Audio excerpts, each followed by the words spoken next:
আমরা আজও ঐক্য হতে পারি নাই। আমরা যে উদ্দেশ্যে আমরা স্বাধীন করেছি সে স্বাধীনতার সুফল আজও পাই নাই। আজও তারা আমাদেরকে বোকা বানায়, আজও তারা 500,000 টাকা দিয়ে আমাদের কিনে নেয়, আজও তারা আমাদের কমিটমেন্ট দেয়। এটা আর কতদিন চলবে? এই তরুণ প্রজন্ম চাইছিল এবারও একটা নতুন বাংলাদেশ, নতুন চাকরি সোনাইমুড়ি, কিন্তু কি দেখতে পাচ্ছি আমরা পুরাতন রাজনীতির সমস্ত জিনিস এখনো দেখতে পাইতেছি।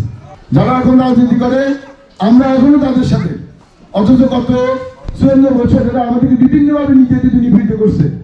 যখন আমার নামে সাইলের কার্ড আছে, একটা সাইলের কার্ড না তোমার 5,000 টাকা 1,000 টাকা 3,000 টাকা দিতে হয়েছে। বিভিন্ন রকম আমাদের নামে যত অনুদান আছে, রাস্তাঘাট অনুদান আছে, রাস্তাঘাট ঠিক করুন না দেবো আমাদের টাকা দিয়ে আনো রাস্তাঘাট, যেটা আমাদের অধিকার। আর তাদেরকে আমরা জনপ্রতিনিধি বানিয়েছি, আমরা সরকারেরই জনপ্রতিনিধি বানিয়েছি। কিন্তু কি হয়েছে, এতটা তো আমি স্যালারি খাইছে এতটা আবার আঙো যে অধিকার ছিল এগুলোর জন্য আঙো ওদিকে দেওয়ার জন্য আবার আঙো তো সাদাও খাইছে।